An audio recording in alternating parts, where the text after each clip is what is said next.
আসসালামু আলাইকুম দর্শক, আজকে আমি মজাদার একটি পিঠার রেসিপি শেয়ার করব। পিঠাপুলি বাঙালির একটি ঐতিহ্য। গ্রাম বাংলার সংস্কৃতির সাথে এই পিঠা জড়িয়ে আছে। আজকে আমি চুষি পিঠার একটি মজাদার রেসিপি শেয়ার করব। কিভাবে তৈরি করেছি জানার জন্য পুরো ভিডিওটি প্রথম থেকে শেষ পর্যন্ত দেখার অনুরোধ থাকলো। প্রথমেই আমি পিঠার জন্য ডো রেডি করে নিব। এর জন্য আমি পানি নিয়েছি একটি প্যানে 1 কাপ, আর দিয়ে দিব পরিমাণ মতো লবণ। এখন জাল করে নিব যতক্ষণ না পানিটা বলক আসে। পানিতে যেই মুহূর্তে বলক চলে আসবে ওই পর্যায়ে চুলার জালটা বন্ধ করে দিয়ে 1 কাপ চালের গুঁড়া দিয়ে বেশ ভালো করে নেড়ে চেড়ে তারপরে মিশিয়ে নিয়ে আমি 5 মিনিট ঢেকে রেখে দিব। যখন এই ডোটা ধরার মতো উপযোগী হবে ওই পর্যায়ে আমি এটাকে একটা বোর্ডে ট্রান্সফার করে বেশ ভালো করে মথে একটা স্মুথ ডো তৈরি করে নিব। আর যদি মনে হয় কিছুটা আঠালো, সেই ক্ষেত্রে অল্প অল্প করে চালের গুঁড়ো ব্যবহার করতে পারেন। এখন আমি ওই ডোটা দিয়ে ছোট ছোট করে লিচি কেটে নিব।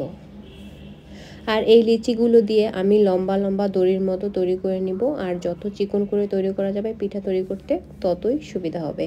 এখন ভিডিওতে লক্ষ্য করুন আমি আজকের এই পিঠাগুলো কিভাবে তৈরি করেছি। বাম হাতের 2 আঙ্গুল দিয়ে আমি দড়িটা ধরে রেখেছি এবং ডান হাতের তালু দিয়ে একটু একটু করে আমি এই পিঠাগুলোকে তৈরি করে নিচ্ছি। আর এই পিঠাগুলো একটু চিকন করে তৈরি করতে হয়। যারা অনেক বেশি এক্সপার্ট তারা কিন্তু আরও ছোট ছোট করে এই পিঠা তৈরি করতে পারে। তো আমার সবগুলো পিঠা তৈরি করা হয়ে গিয়েছে। এখন আমি করব কি, এই পিঠাগুলোর গায়ে লেগে থাকা অতিরিক্ত চালের গুঁড়ো ঝেড়ে ফেলে দিব।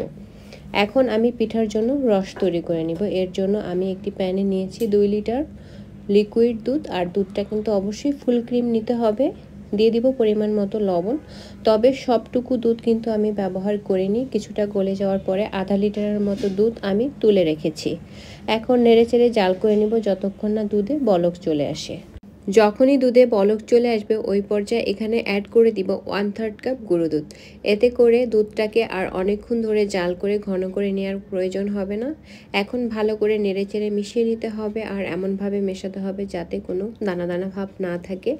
যেই পর্যায়ে দুধ ফুটতে শুরু করবে ওই পর্যায়ে আমার তৈরি করে রাখা পিঠাগুলো এর মধ্যে দিয়ে জাল করে নিতে হবে। আর ফাঁকে ফাঁকে কিন্তু অবশ্যই নেড়েচেড়ে দিতে হবে।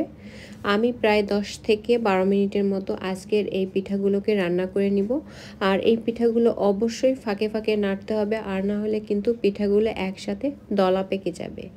এই পর্যায়ে আমি এখানে কিছু কিশমিশ অ্যাড করে দিয়েছি।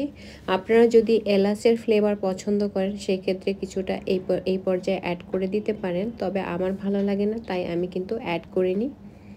এখন নেড়েচেড়ে রান্না করে নিব যতক্ষণ না পিঠাটা পুরোপুরি সেদ্ধ হয়ে যায়।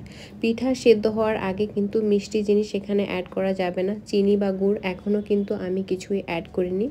এতে করে কিন্তু পিঠা ভালো করে সেদ্ধ হবে না।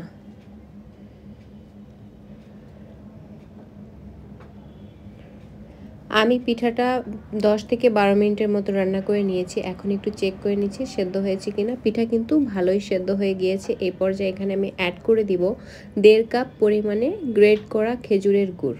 আর এই মিষ্টির পরিমাণ আপনাদের রুচি অনুযায়ী হবে, আপনারা চাইলে একটু বাড়িয়ে কমিয়ে দিতে পারেন। খেজুরের গুড় অ্যাড করার পরে খুব বেশিক্ষণ জাল করে নেওয়ার প্রয়োজন হয় না। গুড়টা পুরোপুরি গলে যাওয়া পর্যন্ত জাল করে তারপরে পিঠাকে নামিয়ে পরিবেশন করলেই হয়ে যাবে।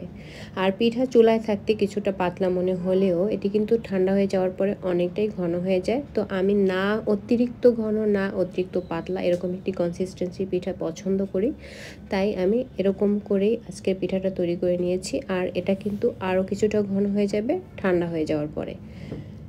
তো দেখুন পিঠাটা কীরকম হয়েছে। এটি কিন্তু খুবই মজাদার এবং গ্রাম বাংলার সংস্কৃতির সাথে একদম পুরোপুরি জড়িয়ে আছে। আমার পিঠার রেসিপি ভালো লাগলে আমার পেজটি ফলো দিয়ে রাখবেন, চ্যানেলটি সাবস্ক্রাইব